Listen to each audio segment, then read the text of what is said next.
Selamat datang di channel ini, jangan lupa subscribe, like dan share videonya, terima kasih. Dewa Abadi. Bab 868 merasa diperlakukan tidak adil. Pikiran itu bahkan belum terlintas di benakku. Seorang lelaki tua dengan tangan di belakang punggungnya tiba-tiba muncul di hadapan mereka. Wajahnya sangat tua, dipenuhi keriput, dan dia memancarkan aura kehancuran, tampak seperti sedang berada di ambang kematian. 5 kobaran api berputar di atas kepalanya. Matanya muram, seperti 2 berkas cahaya pucat yang dipantulkan dari selokan gelap yang berbau busuk. Sungguh suatu kejutan bertemu dengan perawan surgawi kita di sini. Sang Maha Pembunuh Hati memandang Mahagadis surgawi yang menyerupai seorang gadis kecil. Matanya dipenuhi sedikit rasa dingin. Jantung gadis surgawi itu berdebar kencang. Petir yang mampu menghancurkan dunia pun tak mampu membunuh Sang Maha Kuasa Pembunuh Hati. Yang disesalkannya adalah pihak lain pasti telah menemukan keberadaannya karena persepsi dao surgawi yang baru saja ia rasakan. Dia mengumpat dalam hati, "Yo King Yu, kau pembawa sial. Aku belum selesai denganmu." Namun, menghadapi penguasa tertinggi pembantaian tanpa hati, dia tidak punya waktu untuk teralihkan perhatiannya. "Penguasa tertinggi pembunuh hati, apa kabar?" kata perawan surgawi tertinggi tanpa perubahan ekspresi. Tetapi sebenarnya, dia diam-diam sedang waspada. Penguasa tertinggi Lusin berseru dengan terkejut, "Aku sudah lama mendengar bahwa penguasa tertinggi Tiannu memiliki kekuatan supranatural yang unik. Seberapa parah pun lukanya, luka tersebut dapat diperbaiki melalui permajaan, sehingga membuatnya hampir menjadi makhluk abadi. Setelah saya melihatnya, rumor tentang Fang Xiao itu benar." Sang perawan surgawi agung berkata, "Sang pembunuh hati agung bukanlah makhluk biasa. Beliau memperoleh teratai emas tingkat 9 dari Bodhisattva Agung pada masa itu, jadi beliau pasti telah menemukan jalan menuju kesucian. Kami sungguh iri." Ia berhenti sejenak, lalu menangkupkan kedua tangannya dan berkata, "Saya hanya lewat di tempat Anda yang terhormat dan tidak bermaksud mengganggu Anda. Saya harap Anda tidak tersinggung, Yang Mulia Lusin. Kami pamit dulu, dan semoga kita bisa bertemu lagi suatu hari nanti." Namun, blokade ruang angkasa di sekitarnya tidak hanya tidak dicabut, tetapi malah semakin menyempit. Sang perawan agung berkata dengan suara berat, "Apa artinya ini?" Dengan tangan di belakang punggung, mata penguasa tertinggi pembantaian menjadi dingin. "Demi sesama penguasa tertinggi, aku bisa membiarkanmu pergi. Namun kau harus meninggalkan mutiara petir penghancur dunia milik giok tertinggi Kiong. Jangan bilang kau belum pernah ke gua itu atau mendapatkan mutiara petir penghancur dunia." Sang gadis surgawi agung merasakan sesak di dadanya. "Aku benar-benar tidak mengerti. Mutiara petir penghancur dunia tidak dapat ditemukan dimanapun. Ia tidak ada di dalam gua. Sangat mungkin bahwa ia terkubur bersama sisa-sisa Giok Kiong Agung." Setelah mendengar ini, ekspresi Sang Maha Pembunuh Hati berubah. Dia telah menunggu gua itu terbuka selama 100 tahun, dan inilah hasil yang didapatnya? Namun, ekspresi gadis surgawi itu sepertinya tidak berbohong. Selain itu, penguasa tertinggi pembantai hati juga berspekulasi bahwa penguasa tertinggi Giok Kiong mungkin tidak bermaksud mewariskan harta karun seperti mutiara petir penghancur dunia kepada keturunannya. Bukan tidak mungkin mereka akan binasa bersama mereka. Wajahnya semakin muram saat dia berkata, "Bagaimana dengan yang lainnya? Keluarkan mereka semua. Supreme Jade Kiong adalah yang mulia agung dari konstelasi kegelapanku. Barang-barangnya bukan untuk kalian yang berada di luar konstelasi untuk diambil." Sang perawan agung memberi Hong Luan kedipan mata. Dengan berat hati, Hong Luan mengeluarkan lebih dari selusin artefak spiritual tingkat rendah, serta botol dan guci yang tak terhitung jumlahnya. "Mereka semua ada di sini." Penguasa pembantaian tertinggi meliriknya dan mencibir, "Kau pikir aku anak berusia 3 tahun? Kau pikir kau bisa menipuku dengan hal ini? Serahkan semua harta paling berharga milik Jade Kiong Supreme, atau aku akan berbalik melawanmu." Hal ini membuat Hong Luan semakin merasa tersinggung. "Senior, hanya ini yang kita punya." Sang Maha Pencipta pembantaian hati tertawa, "Kalian, seorang Maha Pencipta dan kultivator jiwa baru lahir dengan 9 lubang, hanya mendapatkan sampah ini? Apakah kalian sendiri percaya?" Hong Luan merasa sangat diperlakukan tidak adil hingga ingin menangis. Lihat, bahkan iblis tua seperti sang pembunuh jantung tertinggi pun merasa bahwa keuntungan yang mereka peroleh sangat kecil dan menyedihkan. Yo King Yu bahkan lebih jahat daripada iblis. "Wah, Pak, kita cuma punya sebanyak ini. Kepala besar." Sebelum dia selesai berbicara, Dia disela oleh gadis surgawi tertinggi, yang berkata, "Pembunuh hati tertinggi, gua ini penuh dengan bahaya. Sebelum kami sempat mencari, kami memicu mekanisme yang ditinggalkan oleh Kaisar Giok, yang menyebabkan dunia hancur oleh petir. Sungguh suatu keajaiban bahwa saya bisa selamat. Urusan Yao Qingyu tidak boleh diketahui oleh penguasa pembantaian tertinggi. Jika tidak, jika dia berhasil mengejar Yao Qingyu, bukankah semua harta karun di tubuhnya akan dirampas oleh penguasa pembunuh hati?" Sang Maha Pembunuh Hati menatap mata Maha Perawan Surgawi dan perlahan mengangguk. Itu sudah diduga. Jika kamu mendapatkan harta karun yang besar, kamu tidak akan mengumpulkan barang-barang rongsokan. Bibir gadis surgawi itu berkedut. Orang tua itu benar-benar tahu cara menyakiti orang. Sambil menahan rasa kesalnya, dia berkata, "Kalau begitu, kami akan pergi." Penguasa tertinggi pembantai hati tidak menunjukkan niat untuk melepaskan ruang tersebut. Dia menyipitkan matanya dan berkata, "Aku punya permintaan." Sang perawan agung menjadi waspada. "Bicaralah." Sang penguasa tertinggi pembantai hati berkata, "Aku ingin meminjam tubuh Buddha dari Bodhisattva Agung untuk sementara waktu." Kurasa sang penguasa tertinggi perawan surgawi tidak akan menolak permintaan ramahku ini.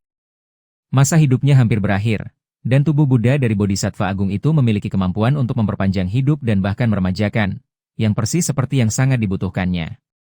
Dia sudah lama mengincar jasad Bodhisattva Agung itu. Sayangnya, dengan dua makhluk tertinggi, sang perawan surgawi dan sang perawan jahat, yang menjaga singgasana sang perawan misterius, dia tidak akan berani mencoba mencurinya bahkan jika dia memiliki keberanian 10 kali lipat. Namun kini, sang perawan surgawi agung telah datang ke hadapan kita, bahkan dalam keadaan terluka parah dan mengalami penurunan kultivasi. Jika kita tidak memanfaatkan kesempatan ini sekarang, itu akan menjadi ketidakadilan yang mutlak. Sang gadis surgawi tertinggi merasakan hawa dingin menjalar di punggungnya. Dia tahu bahwa target sang pembunuh hati tertinggi bukan hanya relik dari Gyeokyong tertinggi dan patung-patung Bodhisattva dan Buddha miliknya. Dia membutuhkan tubuh Bodhisattva untuk memulihkan kultivasinya. Jika dia memberikannya kepada sang pembunuh hati tertinggi, bagaimana dia bisa pulih? Selain itu, hal pertama yang dilakukan oleh penguasa tertinggi pembunuh hati setelah memperoleh tubuh Buddha adalah membunuh orang untuk membungkam mereka. Dia sedikit memutar matanya dan berkata, "Jika itu hanya pinjaman sementara, itu mudah. Akan kuberikan padamu sekarang juga." Dia mengeluarkan perangkat penyimpanan ruang dari lengan bajunya dan berpikir dalam hati. Sebuah patung Buddha emas muncul di hadapannya. Mata penguasa pembantaian tertinggi berbinar, dan dia sangat gembira, tetapi sebelum dia bisa mengambilnya, dia melakukannya. Di belakang tubuh Buddha, muncul sebuah batu penggilingan logam hitam. Sang penguasa tertinggi pembunuh hati langsung mengenalinya sekilas, ekspresinya sedikit berubah. "Batu penggiling penghancur dunia milik putri jahat tertinggi? Kamu ingin melarikan diri?" Dia segera menyadari apa yang akan dilakukan oleh gadis surgawi itu dan dengan tegas mengaktifkan sumber kekuatannya. Bayangan pembantaian yang nyata langsung menyelimuti kedua orang itu dan sang Buddha. Ekspresi perawan surgawi berubah drastis. Dia buru-buru melindungi Hong Luan dan menyeretnya, bersama dengan tubuh Buddha, ke dalam piring penghancur dunia. Namun, semuanya sudah terlambat. Bayangan itu jatuh pada tubuh gadis surgawi agung, dan punggungnya terbelah, memperlihatkan tulang-tulang putih dan organ dalamnya. Untungnya, dia selamat. Dia menahan rasa sakit yang luar biasa dan mengaktifkan batu penggiling penghancur dunia. "Pergi!" Suara dengung yang keras. Batu penggiling yang menghancurkan dunia itu berubah menjadi serpihan hitam pekat, menembus kehampaan dan melesat ke dalamnya. Blokir ruang mereka, hancurkan semuanya. Wajah sang penguasa pembunuh hati menjadi gelap, dan dia mendengus dingin. "Konstelasi kegelapan adalah wilayahku. Apa kau pikir kau bisa begitu saja melarikan diri darinya?" Di lempeng penghancuran dunia, Hong Luan dengan cemas mengobati luka-luka gadis surgawi agung dan bertanya, "Guru, kita akan pergi kemana?" Konstelasi kegelapan adalah wilayah penguasa pembunuh hati tertinggi. Dengan satu perintah, dia dapat mengerahkan makhluk-makhluk perkasa dari berbagai bintang untuk mengepung kita. Sang perawan agung berkata dengan lemah, "Mari kita meramal dan mengikuti heksagramnya." Hong Luan mengangguk cepat dan menggunakan teknik andalannya, teknik keberuntungan surgawi. Saat ini, semuanya bergantung pada takdir. Tak lama kemudian, dia membuka matanya dan menunjuk ke arah selatan. Sang gadis surgawi teringat sejenak, selatan itulah arah rasi bintang surgawi. Ia juga akan melewati celah-celah di langit berbintang. Setelah ragu sejenak, Dia mengangguk dan berkata, "Pergi." Bab 869 bertemu Si Yunxian lagi. Di sisi lain, Yao Qingyu, Yan Jingru, dan Peribulan Darah terbang ke selatan seperti bintang jatuh. Seluruh rute dipenuhi dengan meteorit yang tertinggal akibat ledakan bintang Jade Qiong Supreme. Mereka bergerak cepat dan hati-hati menembus tumpukan meteorit yang padat. Tiba-tiba, Yao Qingyu tiba-tiba merasakan sesuatu berubah di dalam tubuhnya. Saat membuka perangkat penyimpanan spasial tersebut, orang akan terkejut. Ternyata itu adalah pil mayat kerajaan milik Si Yunxian. Mengapa benda ini bereaksi? Mungkinkah ada semacam keluarga kerajaan roh jahat di dekat sini? Dia tampak benar-benar bingung. Tempat ini adalah konstelasi kegelapan yang jauh. Bukankah seharusnya roh-roh jahat berkumpul di perbatasan konstelasi surgawi, dengan pasukan mereka yang menyerbu masuk? Bagaimana kamu bisa sampai di sini? Setelah menyadari bahwa inti mayat kerajaan semakin terang, Yao Qingyu dengan hati-hati memperlambat langkahnya, sambil terus mengawasi sekitarnya. Segera, di atas meteorit yang mengepulkan asap tebal terbaring seorang wanita berbaju putih, wajahnya seperti dalam mimpi dan sangat cantik. Kulitnya seputih salju yang baru turun. Dia terluka parah, napasnya lemah, gaun putihnya robek, dan gumpalan energi bocor keluar tanpa terkendali. Yao Qingyu tampak bingung. Pria malang ini, mungkinkah dia meledak saat melewati sebuah bintang? Peribulan Darah mendengus, siapa peduli? Karena itu roh jahat, setiap orang berhak membunuhnya. Dia dengan tegas menghunus pedangnya dan menebas roh jahat itu. Tanpa diduga, ketika pedang panjang itu mendarat 3 inci dari tubuhnya, sebuah perisai cahaya hitam tak terlihat menghalangnya. Terdapat tulang hitam yang retak di dadanya, memancarkan aura 5 tanda pembusukan. Dia tak lain adalah Si Yunxian. Dalam perjalanan mereka untuk mencari Yao Qingyu, mereka tiba-tiba disambar petir yang mampu menghancurkan dunia. Dia selamat dari ledakan berkat tulang hitam itu, tetapi dia mengalami luka serius. Saat ini, sedang terjadi serangan, dan dia telah sadar dari komanya. Dengan setengah sadar ia membuka matanya dan melihat seorang wanita cantik mengenakan gaun merah darah, mengacungkan pedang dan menebasnya. Wanita ini adalah seseorang yang sangat dikenalnya. Secara naluriah, dia berseru kaget, "Peribulan Darah?"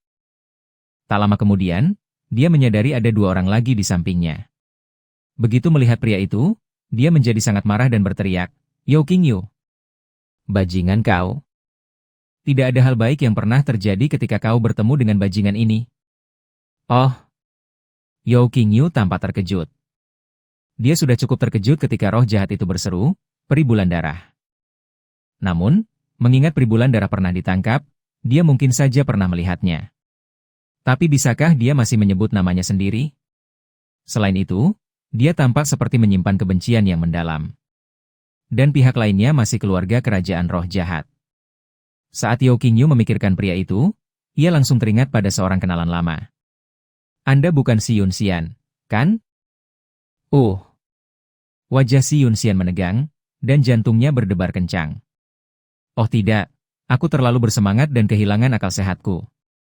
Dia dengan cepat membalas, Aku tidak kenal Si Yunxian." "Kau salah mengenaliku."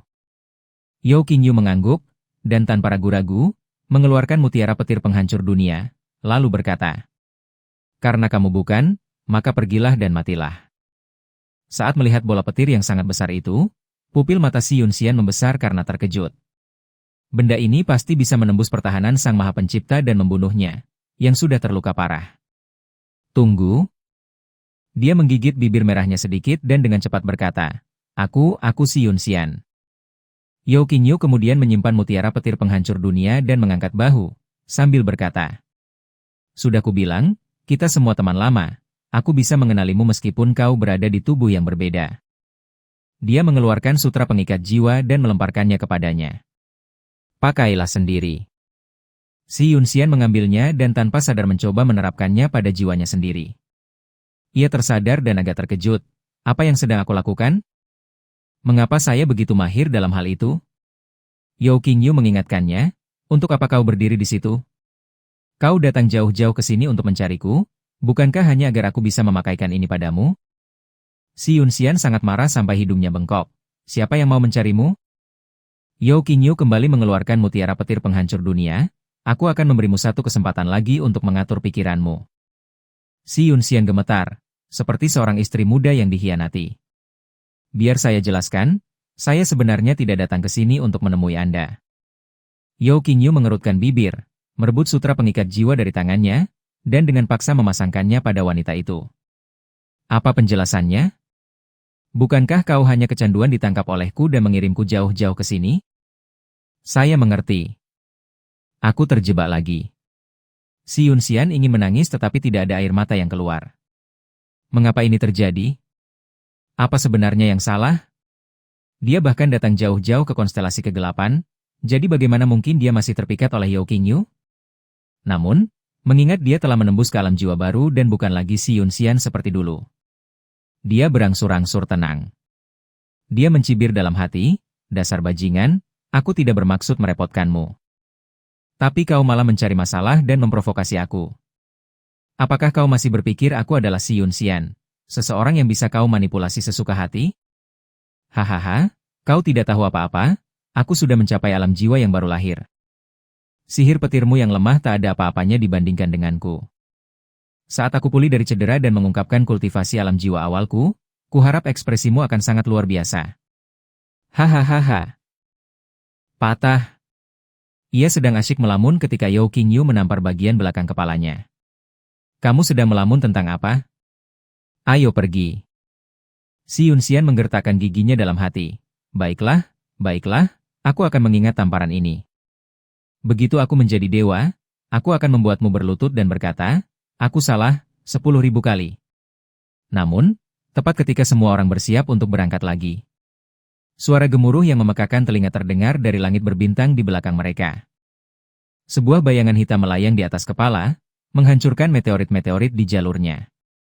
Ruang angkasa itu sendiri terkoyak, memperlihatkan retakan mengerikan yang menyerupai kehampaan. Bahkan dari jarak yang sangat jauh, mereka bisa merasakan kekuatan luar biasa dari bayangan yang tertinggal itu. Riak air itu hampir membuat mereka terpental. Yao Qingyu diam-diam terkejut. Apa itu? Artefak sihir yang sangat ampuh. Tapi mengapa mereka terlihat seperti sedang melarikan diri? Dia melirik ke arah asal bayangan itu, dan ekspresinya sedikit berubah. Ia dengan tegas mengeluarkan lukisan pemandangan megah itu dan berkata, masuklah ke dalam.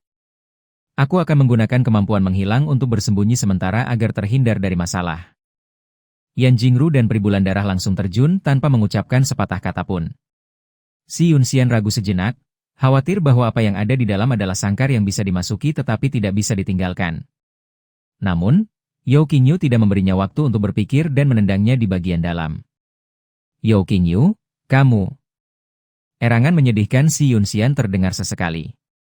Yao Qingyu tanpa ragu menggulung lukisan, pemandangan megah, dan menyelipkannya ke dadanya, lalu mengaktifkan hiasan rambut di kepalanya. Seketika itu juga, artefak semisakral tak terlihat ini menyembunyikannya sepenuhnya. Kecuali jika seseorang mengamati dengan sangat teliti, sulit untuk mendeteksi kehadirannya di bawah level seorang bijak. Yao Qingyu bersembunyi di bawah meteorit, menyembunyikan seluruh keberadaannya dan tidak berani bernapas. Segera, langit dan bumi bergemuruh, dan Bima Sakti membentang ke segala arah seperti gelombang.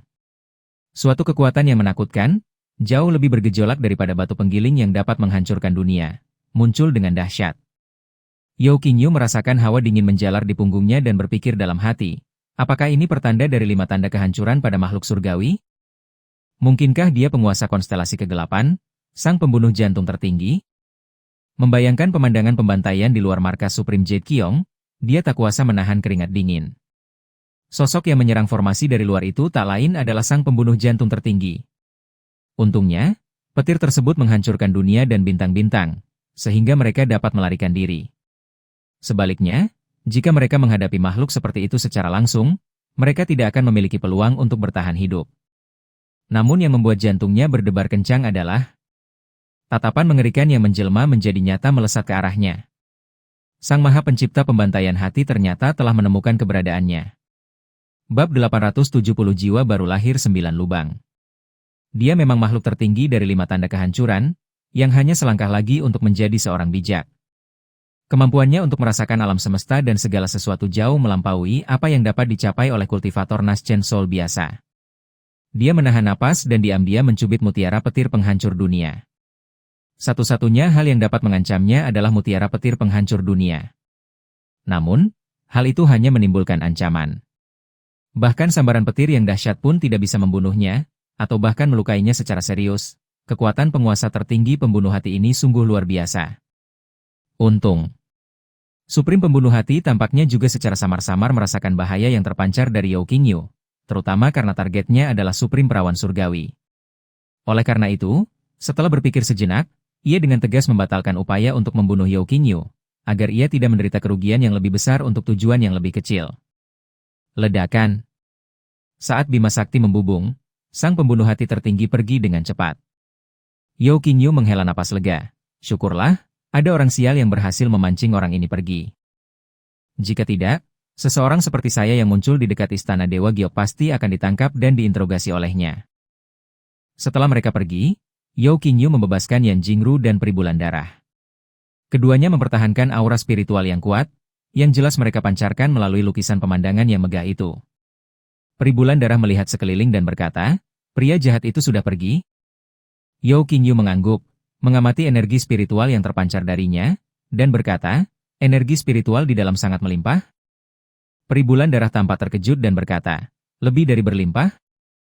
Bahkan aura spiritual paling berharga di konstelasi kita pun jauh lebih sedikit kaya akan energi spiritual dibandingkan yang satu ini. Lagi pula, di dalamnya terdapat pegunungan dan sungai yang luas.